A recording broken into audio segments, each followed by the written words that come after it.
Hey, welcome everyone to the Spiritual Brew Pub. I'm your host, Michael Camp, and today we have another great guest with us, Angela Herrington. Angela is a faith deconstruction coach.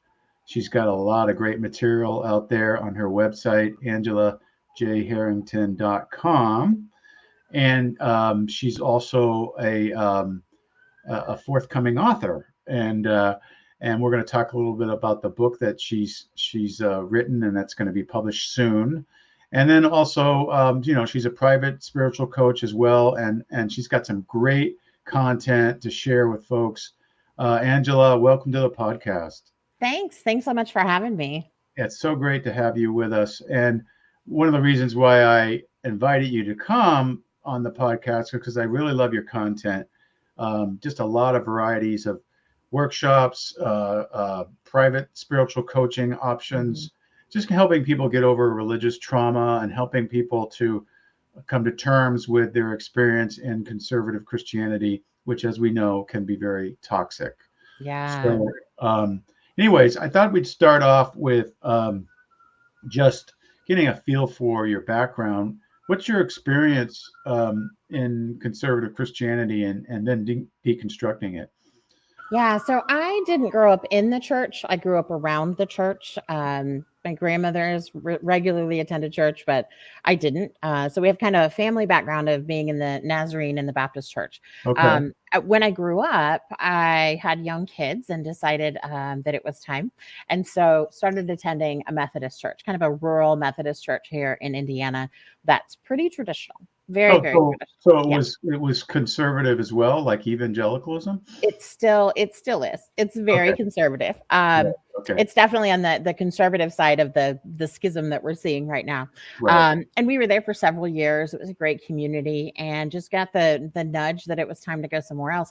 So I actually tried an independent church. And there were some great things about that, but there was really not a lot of children's programming, and I had 5 kids at the time. So Oh, right. we found a Wesleyan church here in town that has just phenomenal people, and had a really in-depth children's program. And so that's where we've been for about 10 years now.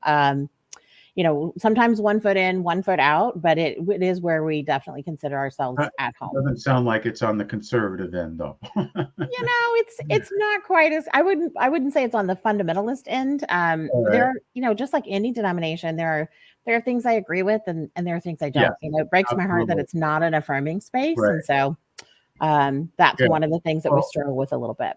right. Well, yeah, one of the things I tell people is that, the modern church that we know of is really optional for anyone who says they want to be a Christian or a follower of Christ. So Hmm. I'm a done. I'm done with church. Yeah.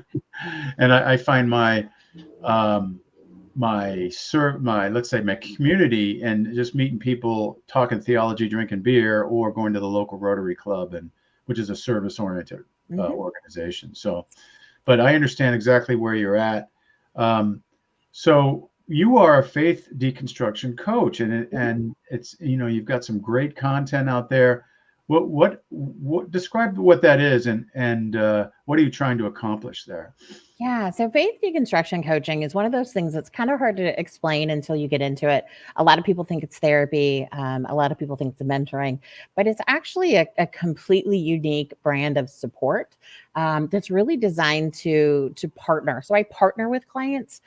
We have an equitable relationship. It's not a hierarchical thing, which is really important when you're coming out of toxic religious spaces, because the last thing you need is somebody else coming along and telling you what you should believe. Right, So, right, as a faith deconstruction coach, my goal is really to point people back to themselves. And so sometimes that means being a mirror. Sometimes that means, just really challenging them with questions about limiting beliefs, or perhaps saying, why do you believe that? There's a lot of learning to trust yourself again in faith deconstruction coaching, especially if you've been in really harmful, abusive environments, or if you've spent your whole life in a toxic space. You don't even know where to begin. So that's really my goal as a coach, is to provide some supports to the point where you don't need me anymore. It's kind of right. I'm kind Work of working yourself out myself of out a of job. job. Yeah, Yeah, definitely. exactly. Absolutely. Yeah. It's Yeah. not like, hey, you're going to therapy for the rest of your life, or you have to Right. attend AA meetings the rest of your life, or you're you're going to fall off Exactly. the wagon, right? Right. I really want people to recognize their autonomy and their right, their right to choose just as a human being, rather than creating another system of dependence where when they struggle, they come to me for answers. Because Right, right, honestly, my answers don't matter. right. When it comes to your faith, Well, my answers aren't really important. and we're, That's and not we're how this always works. we're always evolving. So if you come Mhm. 2 years from now, your answer might be, slightly different, or Right. you've grown or whatever. So, but I mean, I think there's some principles to lay down that can help people, get through this process of deconstructing. And like you said, sometimes people are in it so strong and they want to get out because they know it's time to start deconstructing, but they don't know where to start. And it's really hard because it's like Yeah. it's been their whole life or their whole family, and self esteem and self worth is all wound up in this thing called, you know, Christianity, that the conservative Christianity or evangelicalism. Hmm.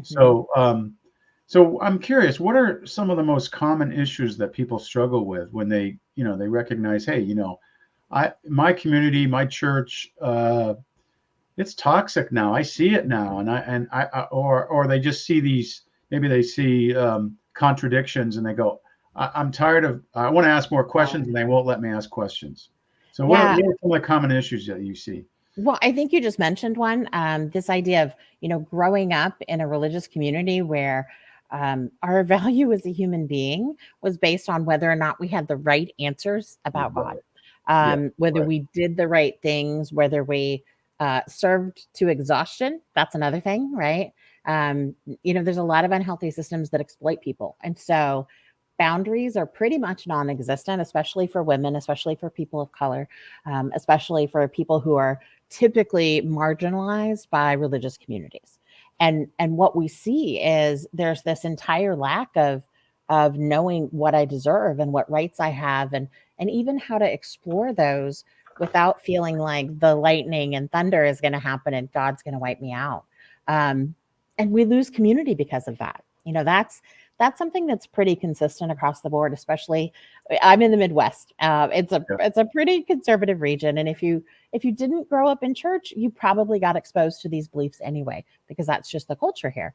So when you start questioning, and like you said, you ask one too many questions, or you go into some gray areas that really Right. scare Right. people, Right. there's a lot of backlash. And that in itself is traumatic, and that in itself requires a lot of grieving, a lot of self-trust in the face of criticism. It's not constructive criticism. It's more personal. It's attacks. It's more questioning your values, questioning your loyalty. Are you a good person? Well, maybe not, because you're asking these questions. And so Yeah. it Yeah. really undermines everything. Right. Questioning also, your ability to think for yourself, Yeah. questioning your rationale. And no, I understand that whole experience. Reminds me of a time when I was still in the church, and I was still in a Bible study, and one of my friends was asking questions about, oh, I know, he started reading Deepak Chopra. Hmm. Yeah. And then he started reading a Christian Universalist book by Yeah. Thomas Talbot. Oh boy, they did not like that. I was gonna say that'll rock the boat. They rocked the boat. They're like, Yeah. John, you should really, Tom, you should really go to see the pastor and get some counseling. You really Right. shouldn't read that book. Yeah. That's really gonna, that's heresy, and it's really gonna take you down the wrong path. And that just begs the question. Well, if your faith is so strong in this, why are you threatened by someone reading Right. Deepak Chopra or Thomas Talbot? It's like, Right. Right. And there's a lot of communities will say that they embrace doubt and they embrace questioning, but most of them will embrace this amount of yeah, doubt and it's a questioning, yeah, right? it has But to be very, yeah. Go ahead. when you start saying, I don't know if God is real, or, if you Right, start challenging those core doctrine beliefs, like right, the Bible has contradictions in it. right. Yeah. I don't know if I believe it, or I Right. don't know if hell is real. Like that doesn't Right. line up with who I think God Right. is. That's when you get called a heretic. And you know you're on the right track if you're being called a heretic. Well, yeah, no, it becomes a badge of honor. It You does. finally, it dawns on you one day, oh, this is good. Okay. Right. They Right. actually called Jesus a heretic, actually. It's like, Exactly. think about it.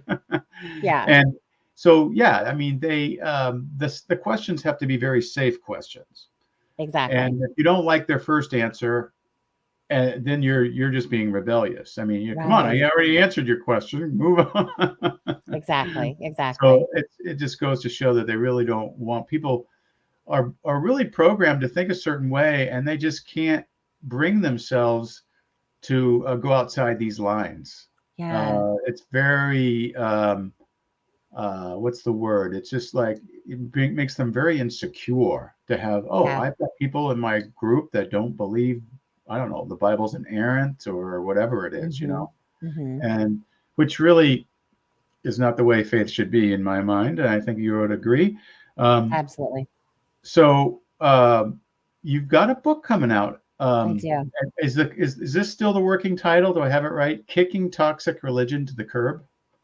It is. That's actually the final title. We Oh, just it is. we Okay. just signed off on some things. It's still being, all the back end stuff is still happening, but Okay. we're getting closer. And it's Deconstruct Your Faith Without Losing Yourself, right? That Right, right. subtitle. So who's the publisher? It's through Erdman's, a publisher up in Michigan. Well, Erdman's has done quite a bit of evangelical stuff. That's amazing, Yeah, yeah. It's interesting because there are quite a few books coming out of Erdman's and about deconstruction and really challenging this idea that deconstruction is unholy and Yeah. it's Yeah. going to cause you to crash and burn. So it's a neat Right, right. cohort. That's good. Yeah. I think there are some evangelical publishers out there that were willing to push the envelope. Hmm. And that's good news that they are. Yeah. So, tell us about it. Why are you writing this book and what do you hope to accomplish? Yeah, my biggest reason for writing the book is because I think that there are a lot of step-by-step plans for deconstruction and for healing that really don't serve people well because it points us to just somebody else's doctrine. And so Mm-hmm. my goal behind writing this book is to take that that autonomy and that learning to trust yourself and help people create a process just like I do in my private coaching where they can then sift and sort through all the information and make decisions for themselves, possibly for the first time. For a lot of people who've grown up in the church, when you deconstruct, that's the first time that you're really starting from scratch and saying, what do I believe about the Bible? If everything's on the table, what do I want to pick up?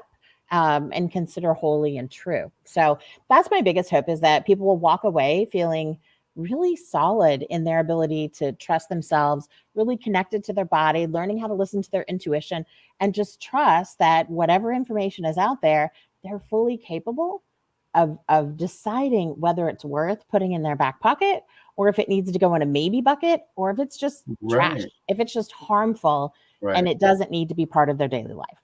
Right. Well, I think the harmful part is really important. One of the things I try to do is very simple. You expose harmful faith, and then you find healthy faith or a new philosophy of life. Right. But harmful things are, when you really get down to it, they're pretty easy to detect. It's just Yeah. we're not willing to do it because of things like, well, the Bible says this, so we've got to believe this, right? Right. Or our Right. tradition has always been like this, or whatever it Mhm. is. But that you're hitting on some really good things, like you know, identifying the harmful and helping them understand. And like I said, if it hurts people, if it comes across as unloving, it probably is. I mean, all this talk Right. about Right. well, I love you, so I'm going to tell you that you're going to go to hell if you don't accept Right. Jesus. I mean, what kind of a love is that? I mean, Yeah. Yeah. And I think the hardest type of harm to understand or to really accept is the harm that harms other people but benefits us. So I Yeah. work with a lot of white women who've been in church leadership, who've been Right. in, they were in church before they were ever born. And yes, unpacking what harms me is totally, totally important. But there's also this reconciliation that has to happen. I have to get really honest about how I, as a white, educated, middle class woman, have benefited from this system that, say, marginalizes trans people, Mhm. right? Or the racism that's in the church, it actually benefits me. Yeah. And so once you start to see how you've benefited from harm, then you can see how you've perpetuated harm. And that's when the real humility comes in. And that's where this kind of awareness and this different way of valuing every human being and every human being's autonomy and ability to choose for themselves becomes more real. It's not Right. just something that's philosophical, it's Right. something that you choose to live out every day, and it Right. is radical. Maybe it shouldn't be, but it really is. It is. I mean, but the other thing you just hit on is choose for yourself. I think that's what you want to accomplish, help people choose Yeah. for themselves. And, for me, I like to get all the history you can, good history, a good study of history you can. That always helps you choose for yourself. But definitely choose Right. for yourself, because we walk into churches, um, either we grow up in it, like partly you did, or you come into it in your formative years when some Mhm. crisis happens in your faith and someone's saying Jesus is the answer, and you go in there and you find a community that loves you, and you go, oh, maybe this is the answer. And then you maybe have a spiritual experience. You think, oh, maybe Right. this is God, and so forth. But then you're really not uh, given the permission to choose for yourself. You're basically Right. told, this is the way it is. This is how to interpret the Bible. This is what the gospel is. This is and Yeah. and people do that blindly without really knowing. I mean, when I learned how the Bible was really compiled, Yeah. I was like, wait a minute, why wasn't this like Bible 101? Right. Right. Why didn't we learn this in preschool? This It is was key like, wait a information we minute, should know. you made it sound like it fell from heaven, and everyone Right. agreed on it right from the start. It's just not Right. the way it was. So that's all those things are very important to get outside that paradigm and Mhm. start looking at things from different angles. Yeah. So And go ahead. recognizing that it's okay to say I don't know. Yes. Like, right? That Right. many of us were taught that certainty is holiness. And that's not biblical. That's not in anybody's teaching, right? That's been perpetuated by a system that Mhm. benefits from us complying with their guidelines, right? We're Yeah. we're easier to exploit if we believe that those who've been in it longer and those who are wiser and more discerning are certain, and we haven't done enough work yet to Yeah. get there. But Right. that goes completely against human nature. And so embracing that curiosity and saying, I actually don't have to have all the answers. I don't even have to know what all the answers are, is so liberating. It's really hard in the beginning, but once you get there, it's so liberating. And most people are healthier in their spiritual lives when they embrace that Right. curiosity. And it really depends on your personality. I find, like, some people, like me, I'm a deep thinker. So Mhm. if I'm uncertain about something, it's fine. If it's something that, like, I don't know, the mystery of how this all came to be, right? Mhm. I mean, to be certain about that, something that happened billions of years ago, is like Right. pretty hard to do. But if it's something that I can look at and look at history and say, hey, I could find out maybe something closer to the truth of what Mhm. really happened, and then I encourage people to pursue that, because when you look at history, you find a lot of answers. But Right. you're right, also, try to be certain about everything is really not a good thing. Yeah. It makes you, like, almost holier than thou. You just put yourself on a pedestal. You know Yeah. everything, and you've got it all figured out. And I remember thinking that when I was in the church. I remember thinking, oh, we've got it all figured out. We know Right. everything. We've got, Yeah. and then when I look back at it, I go, oh, how naive I was. It's like we didn't have it figured out for lots of things, if not most of the things. Right. So so what about kicking it to the curb? Yeah. You know, deconstruct your faith without losing your kicking toxic religion to the curb. I mean, give us some examples of like how people do that. Maybe an example of elements of toxic faith and how you can kick it to the curb. Yeah. So, really, the heart of toxic faith is when your value as a human being gets tied to your belief system. Mm-hmm. And it's really weaponized, and the community is really weaponized too. So, if you belong to a community, you need to do XYZ if you want to stay here. Oh, Yeah. and by the way, if you don't stay here, you're also going to be punished forever because we know what God wants you to be, right? Like, Right. oh, that Right. like you were just saying, we know better. That's really the heart of toxic religion. And then there's this whole spectrum of how much harm is actually done, right? You know, we mentioned kind of conservative faith, we have to. It's really important to know that toxic religion happens in all faith systems. And I think in the U.S., a lot of times we say, "Oh, it's just Republicans. It's just a conservative thing," but Yeah. toxic religion happens in Yeah. spiritual circles, in just it doesn't even matter your denomination. It's really about the structure of the organization and how people are treated. So if Right. you're in a system that is challenging your self-worth or restricting things that are actually part of every human's right, that's an unhealthy system, right? If you're challenged to be smaller, right? If you're taught to Mm-hmm. be smaller, if you're Mm-hmm. taught to be quieter, if you're taught not to question or to advocate for the marginalized communities that the church is really responsible for creating, that's a toxic environment, right? And I would also say toxicity spreads to this idea of not being able to trust yourself, Oh yeah. being innately sinful and innately bad and totally unable of making healthy decisions. Right. But people with more experience and higher titles and everything, they can make more decisions because they've worked it out. Like, that logic doesn't make sense. It's really a toxic systems really love those absolutes, and they also love the hierarchies. So if you start looking around and you're like, yeah, there's not a lot of room for maybes or I don't know, Mm-hmm. Mm-hmm. that's kind of what Right. usually cracks it open for people. Right. Right. No, that's definitely true.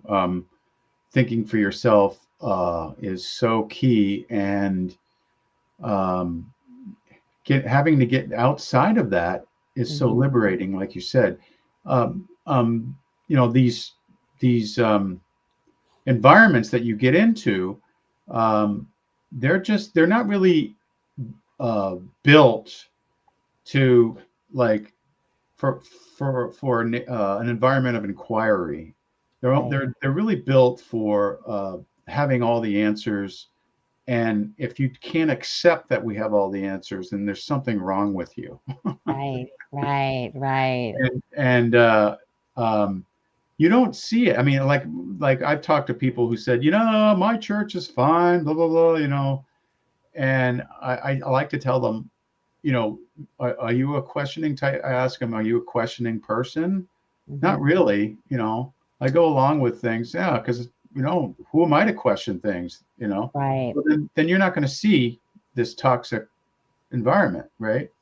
If as soon as you start rocking the boat, as soon as you start asking questions, as soon as you start looking like you're thinking for yourself, then you're going to get the pushback and you're going to see what Right. we're talking about. But other people, they just kind of go along with it and Mhm. they don't see it, and it doesn't happen until until somehow they finally get abused somehow personally, Right. and they might open their eyes and see it. Yeah, and it's really conditioning. I mean, that when you grow up in the system, you're conditioned to believe a certain way, to to believe the way that people around you have been. And so anytime we're trying to change our conditioning, it's really uncomfortable and it takes time. So once you start questioning, there's actually a lot of pressure to go back and stop Yes. questioning. So I see that a lot. People, Yeah. they try a little bit and the cost is too high, and they go Right. back and they try a Oh, little bit, cost is too high and they go back. And they have to get to a breaking point where the pressure to stay is worse than the pressure of leaving. Yeah, no, that's very true. Actually, I don't know if you read Kathy Escobar's book, Faith Shift, but she has the stages of a faith shift, and one of the stages is returning. Yeah. So yeah, it's very common, and you may not physically return. Some people will do. They go, okay, I can't handle it, like you said, and Right. they'll return, or they'll find some church down the street that's not still conservative, but not as conservative, and they go, okay, I'll solve my issues at this new church, or they might just do it in their mind, Right. where you kind of like, I remember thinking that, like, oh, in your mind, I'm thinking, geez, maybe, am I going too far? That's one of the questions that people have. Are Sure. you going too far? Is this going to be, am I going to be called a heretic? Am I, I'm questioning hell. Does that mean I'm going to definitely go to hell? I mean, then you get fear. Right. So there's definitely some obstacles that people have to go over and go through that you're describing, like this returning phenomenon. And that when you see that, that's actually very normal. And actually, most people do have that stage in a faith shift. Then it's kind of like, oh, okay, I'm not the only one that thinks this way, Yeah. So Yeah, that's really the key, is recognizing that, deconstructing can be tremendously isolating. And I think that's why conversations like we're having now and online communities and conferences and those kind of things are so important, because once you realize that it's not just you, those criticisms and all that pushback you're getting, they just land a little different, because Right. you know that other people are getting the same thing. Even if you're making different decisions in your daily life than those other people, you realize that it's more about the system lashing out and the system and the community defending itself than it is anything that you're doing wrong. Yeah, right. That's definitely true. It is the system defending themselves, Right. and oftentimes people defending their church or whatever. So sometimes you talk about like, let's deconstruct in a way that you don't lose yourself. Yeah. What do you mean by that? So a lot of people come into deconstruction, they're like, okay, I don't want to lose God. I don't want to lose the Bible. I don't want to lose my church community. And to be honest, those are things we really don't have control over. So if we want to go through all of our beliefs and pick them up and sift and sort and decide, like you said, historically what's accurate and what's worth keeping, then we really have to come in with open hands and say, I don't actually know where I'm going to land. Because otherwise, all we're looking for is the next right, in air quotes, doctrine, the next right church, or the next right belief system that I can adopt. But deconstruction is really about stepping out of those systems and saying, okay, if I never went to church, if nobody ever taught me about God, what would I believe? Right. And then saying, now that I know, what do I want to believe?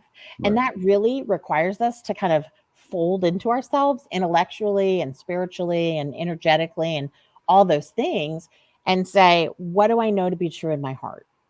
What do I know to be true in my intuition? What is my amazing brain telling me? And just really get connected to ourselves, because anytime that we're in those toxic systems that are teaching us not to trust ourselves, we have learned to disconnect everything except for our brain. And so we spend the majority of our lifetime living from the eyebrows up. And that's good for the system, because we're way easier to exploit if we don't tap into the other gifts that all humanity has. Right. So when we talk about not losing yourself, first thing we got to do is find ourselves. Yes. And then realize that we can be anchored in our own identity and our own thoughts and feelings and beliefs and experiences. And that's what is true. And then we can build on that, rather than having to completely die to ourselves and, just acknowledge that everything within us is sinful and junk and I got to try harder. We can say, no, actually, I was born good.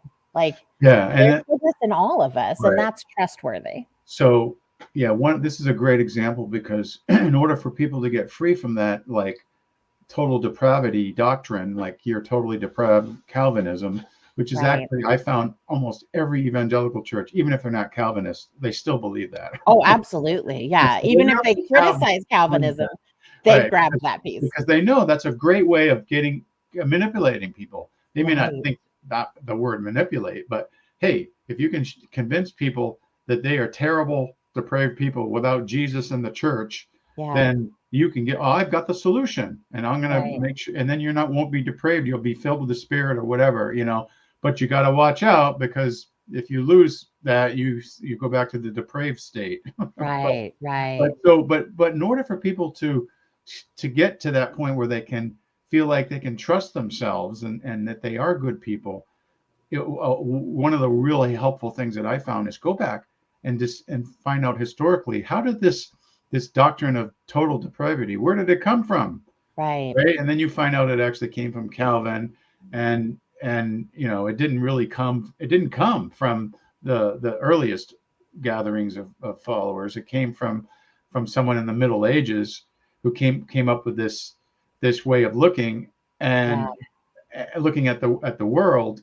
And there are other streams in Christianity that don't believe that. So when you kind of get outside that, you go, oh, okay, it's not like, oh, I have to become a complete liberal or something, or an atheist to get free of this stuff. There are other actually religious or let's say, Jesus movement traditions that don't believe that we're a piece of crap next to Jesus, right? That you are born basically good because you're made in the image of God. So that's one way of kind of getting out of those mindsets, when you see that, oh, evangelicalism is really teaching a very narrow view of Christianity. I mean, just extremely narrow when you really get into what they're teaching. And I think where we see that the most, and we see that do the most damage, is when people are coming out of abusive systems, or especially in the recovery community, people who are trying to fight their way out of addiction. They plug into some of these faith-based programs, and that's what saves them. And they are taught that all of those bad things that happened before won't happen now that they're connected with God, right? Trust your higher power, turn everything over to your higher power. But that, again, doesn't teach people how to trust themselves and how to navigate the world.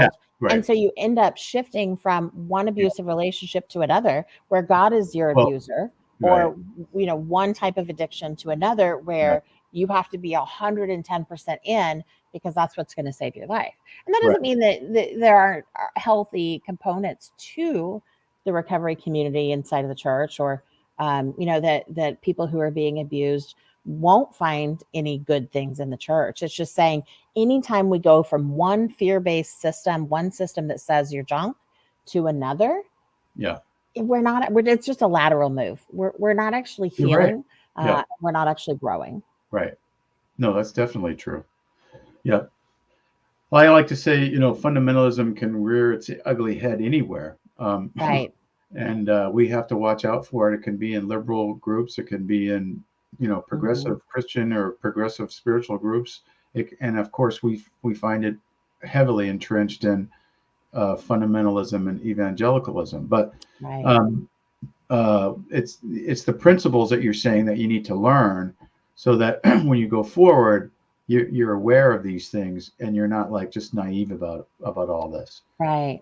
And you're compassionate, because so much of what you've been taught is you have to work harder, you have to hustle harder, you have to learn more, you have to be more, you have to give more, and it's exhausting. And there's not enough self-compassion for you to ever settle your nervous system to a point where you can access all the parts of you. So one of the things you have to untangle when you come out of toxic religion is not always having your nervous system activated and being on the edge of that fight, flight, freeze, or fawn mode, because that's exhausting. And also it's easier to exploit people, because all you have to do is stir up a little bit of fear, and then they bury the needle, and they're in that, survival mode, rather than being in a place of peace and compassion, and saying, wait a second, does that align with love and peace and compassion? Or are you just stirring up my greatest fears and manipulating me to take action that serves you?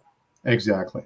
No, that's very true. It's really key to teach people to find peace and what matters most in their own life, what they think, and how to center and bring peace into their own life, and not be dependent on some other group. Although we need community, we need love, Absolutely. right? So that's not throwing that out the window. But like you're saying, if you're in a community that's always setting you up to Hmm. fear something, so that they can get their way for you to do something, that is just Right. not healthy. So, Right. so how about maybe, you've worked with a lot of people. What are some, maybe share a personal story or something about someone, or, not naming names, but people, or a Sure. type of deconstruction as an example. Yeah. So I work, like I mentioned, I work with a lot of people who have been in leadership or who are so deeply connected to the church that they're basically unpaid leadership. And one of the things that's pretty consistent across that sort of base, that sort of, community, is learning to not try to outperform your pain. So, I can think of a couple of clients who have had just trauma, just flat out trauma, and have been verbally abused, or have suffered just other really heavy handed manipulation at the hands of leaders, whether it's career or within the church.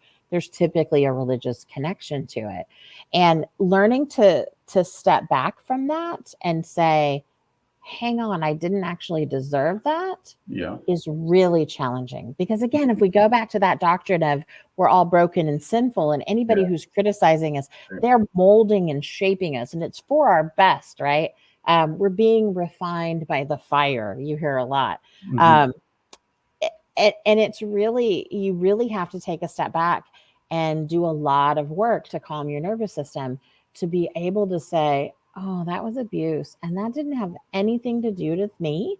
That was simply that person protecting their own interests. Right. Especially when it's family or spiritual mentors or people that you just highly respect and you thought would be in your life forever, who start lashing out. It becomes really clear how abusive those old relationships have been. And Right. again, if you're benefiting from the system, it's a lot harder to see how much harm is being done until it's turned on you. Yeah, Um, exactly. and That's then what I it was starts saying to before. unravel. Yeah, Yeah. right. I've seen that happen time and time again. Yeah. You don't see it until it happens to you. So that, Yeah. so that you're saying one thing is to expose spiritual abuse, to identify it, saying I don't deserve that, and this is the Yeah. system that kind of sets people up to abuse other people. Right, right. Because, any system, whether it's healthy or not, is always designed to protect itself. So, for Yes. example, if you have a family, if you have a Mhm. partner and children, like you're doing whatever you can to hold that group together. Same Right. thing in a church, right? Where, Right. we want that acceptance and we want that love and we want that connection. Hmm. What we're taught is that if we step out of line, we're going to lose it. Right. And that is really designed to keep that system healthy and keep that system growing. Because the more people participate in a system, the more powerful the actual system is. Right. And so being able to say, you know what, I have value outside of that system is kind of a game changer. Yeah. It doesn't happen Well, overnight. It's right. not like poof, here we are. It Right. takes a lot of that reconditioning. And I'll tell you Right. what, the grief is probably the hardest part. People think that reading and learning and making decisions is the hardest part. But once you open that floodgate of grief, a lot of people are just completely caught off guard by it, because you're grieving death after death after death. Sometimes it's a relationship, sometimes it's a home, sometimes Yeah. it's a marriage. Yeah. Yeah. Sometimes you lose your parents Yeah. over your beliefs. And I think we've seen a lot more of that over the last few years, just because of how polarizing the political arena has been. Um, that people that have just really been hurt and really are stepping back and saying, "Wait a second, those are the people that I love, and they raised me or they mentored me. How could they be harming that group of people, or how could they be saying those things that are just so harmful and untrue? Wait, what else might be harmful and untrue?" And that's where it really starts to Right. unravel. Oh, yeah, that's true. Yeah. No, all these things I've seen in my life and many people's that I work with, the um, the very close friends or family or community can turn on you, and that's very hard to take. So that's Yeah. why it's important to find another community who can embrace you and go, hey, you know what? You're normal. The Mhm. things that you're thinking is we've all thought the same way. Uh, your response is accurate. This is abuse, etc. Yeah, Or else you get gaslighted. You just get like absolutely. you get people come back at you and go, oh, you're just so rebellious, or you're Yeah, deluded, or I mean, people say the craziest things. I mean, one of my former pastors says that to this day says that if you voted for Joe Biden, you've been deceived by the demonic. It's like, right, give me a break. I mean, that's just absolutely crazy. So right, what they're doing is they've got all the answers, and you have to fit into their box. right, It's what it really is, Angela, is that um, they can't bring themselves to actually believe what I think is true from my new rebuilt faith, that actually God uh, works outside the church yeah, just as much, if not more, than right, he would. And in these abusive churches, he's not even there. I mean, yeah, it's like, yeah, so. I mean, people cannot get their head around that you can right, find, if you believe in a good God, then you can find that good God in the secular service organization down the street that's helping the community or doing global projects to help impoverished people all over the world or whatever. right, You can right, find God in a Muslim mosque. You can find God on all in a liberal church.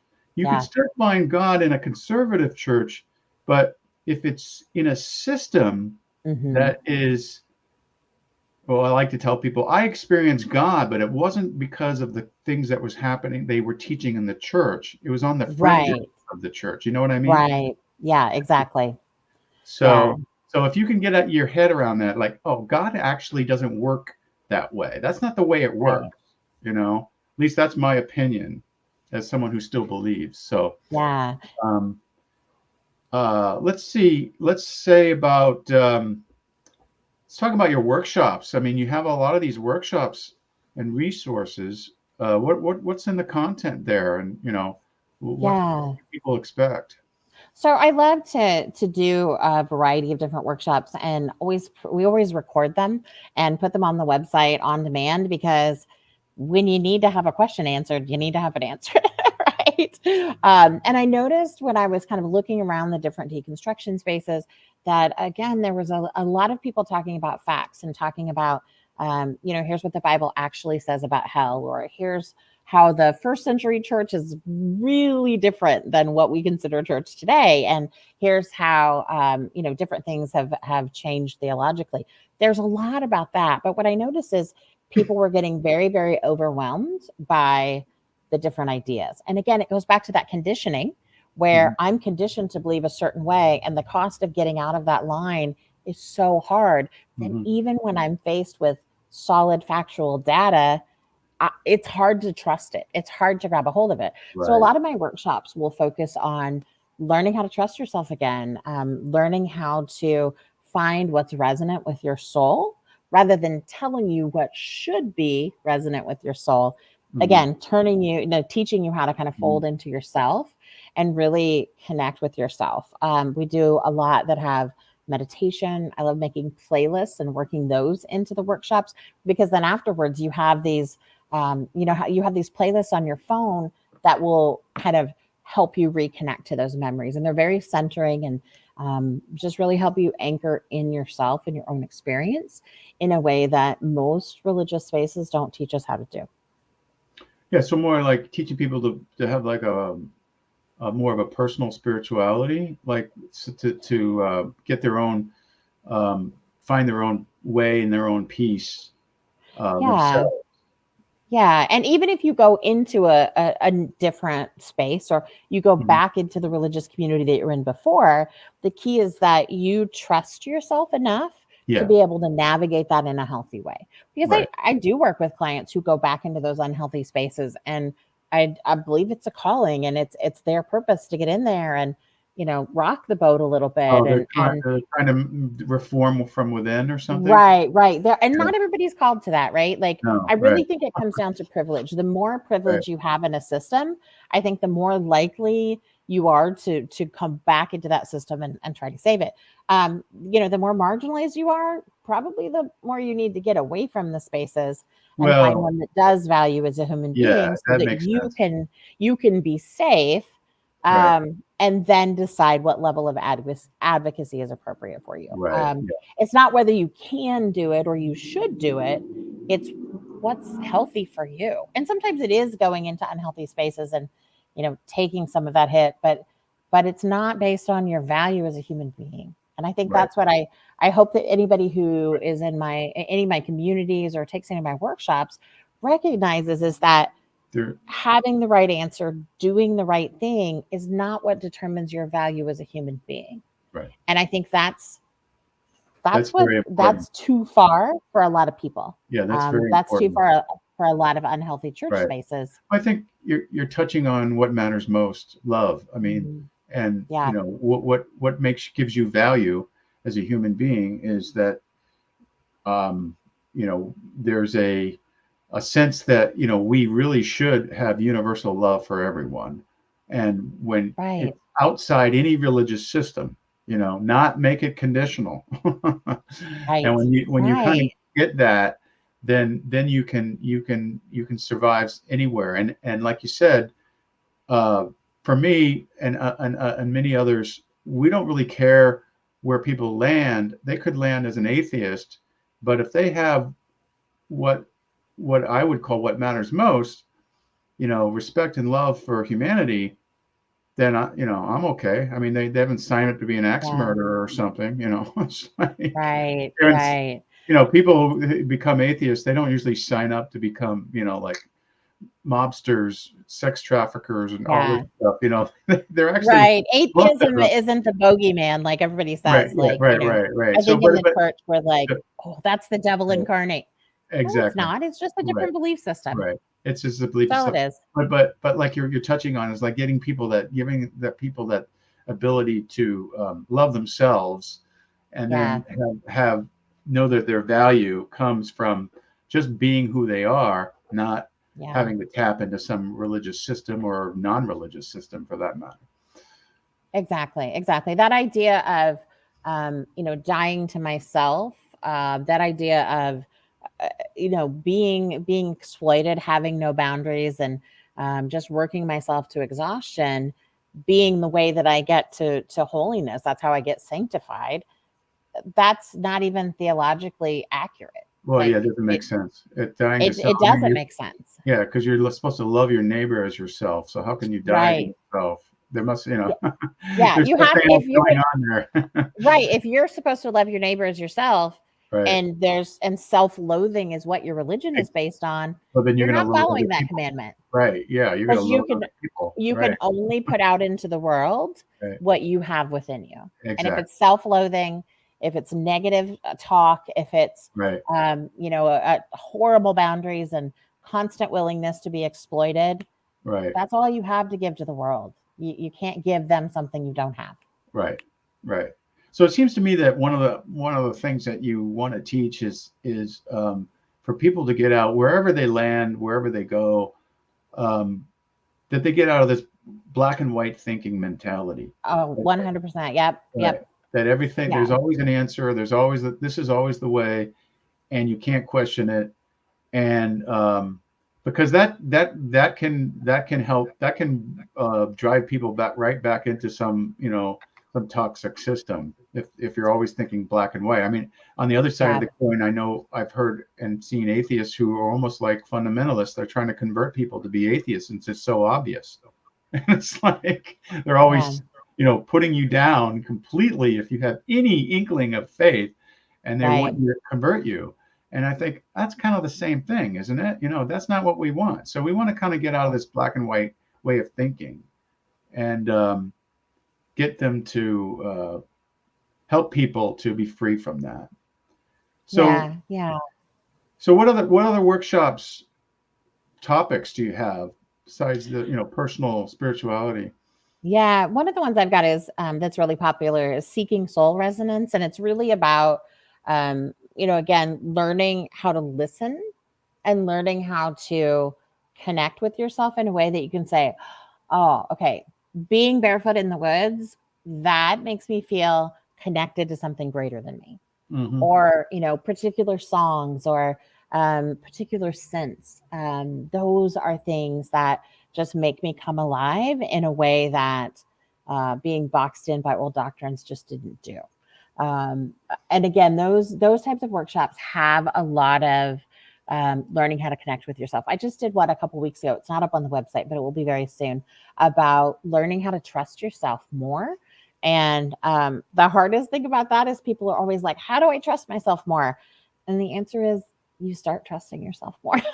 Like you don't wait to have it all Well, figured out, and you just take those yeah, baby right. steps I and learn as you go. Yeah, that's true. I always tell people, um, even though you might go to a church that says don't trust yourself, you're totally depraved, or all this, whatever, you're a sinner. You can't think of things yourself. God's thoughts are way beyond your thoughts. So Right. people don't live life that way.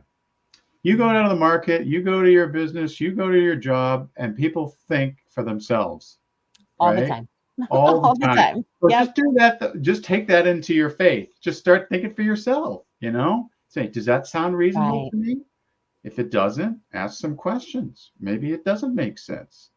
Maybe Yeah. maybe that's not a good thing to believe. So yeah, you're right. It's hard people to get around that, but people naturally think for themselves all the time. But they don't apply it into religion. You know, Right. it's crazy. Right. Yeah, and So we're taught to shut down those natural instincts. And so part of the book, part of the processes I teach within group coaching experience and the workshops is learning how to turn down that old unhealthy conditioning and go back to who you would have always been oh yeah, right. had you not been in that unhealthy space. Right. Go back to where you were. Right. Exactly. Hmm. Yeah. That makes sense. Yeah. So it sounds like you got a lot of great workshops. Do you have anyone helping you in developing these resources? Do you have anyone uh, that co-presents with you, or are Not you? typically co-presents. I have some amazing people behind the scenes who, Oh, good. Yeah. are detail oriented and do all the things that I would probably lose sight of without them. Um, Right. and then a couple moderators over in the free Facebook group, which is the Faith Deconstruction Cafe. And so there's a lot of collaboration that happens. There are also a lot of great people in the space, other coaches, other therapists, and just having conversations like this hmm are really monumental for people. So there is some collaborative work that I've done with the Deconstructing Faith Summit the last couple of years, and Oh yeah, the those summit. were Tell me about the summit. yeah, those recordings are up on the site. The fall of 21 and the fall of 22, we had about 20 speakers at each event, and there were live panels and just phenomenal Were these conversations with. virtual or live events? So these were virtual. They were virtual events, so we were able to bring in like a couple of our speakers were in Australia and New Zealand and England, and we were just able to kind of come together in an online space, which was really valuable. Right at that tail end, or probably mid ground of COVID, hmm because we couldn't have physical gatherings. So Right. Right. those recordings are phenomenal. If people are just like, "Oh, I feel my faith falling apart, but I don't know where to start," sometimes just listening to other people talk about it in a really humble and Yeah. and open dialogue, you're like, whoa, people can talk like that. Especially we're hmm talking about sex and sexuality and relationships and racism and these conversations that are usually taboo hmm in those unhealthy spaces. Just hearing people share their story and talk about how their life is different after questioning can be really inspiring. So those are some of my favorite collaborations. That's very good. Very good. Well, I'd love to collaborate with you. Look at us, we're doing it right now. Yeah, we're doing it now. Well, we're going to put this out, but I'd love to do other things too. That'd be great. Of Um, course, I would too. That'd be great. yeah. So we're running out of time a little bit, but when is your book going to be published? So my book is coming out later this year. We're still waiting on some fine tuning, but we're hmm hoping late fall, possibly around the holidays. The physical copies will be available, which means early fall, perhaps late summer, depending on how the process goes. We'll be able to start taking pre-orders. So Oh, I very good. will. The first place I announce those things is to my email list, and then over in the Facebook group, the free Facebook community. So Yeah, if anybody is chomping on the bit to get the book, that's the place to be, and you'll be the first to know as soon as it's available. that's great. Well, I hope you get a wide audience with Thank Erdman's. you. That'd be great, and we certainly need more books like this. And we appreciate you putting the time into doing this. And I'll take a look. I'm definitely going to review it, and it sounds like we might have to have you on the podcast again once it comes out. So I would love that. Yeah, keep me in mind. I would love so, that. yeah, Always so open for more discussions. right. So okay, folks, we've had Angela Herrington with us today on the Faith Deconstruction Coach, and she's given us some really good content to mull over. And I want to wish you well, Angela, and I hope that you continue on with these summits and with your workshops that really help people to come out of conservative and toxic faith. So, folks, thanks for joining us today, and stay tuned for the next Spiritual Brew Pub podcast coming up sometime soon. And enjoy responsibly. Thanks again, Angela. Thank you.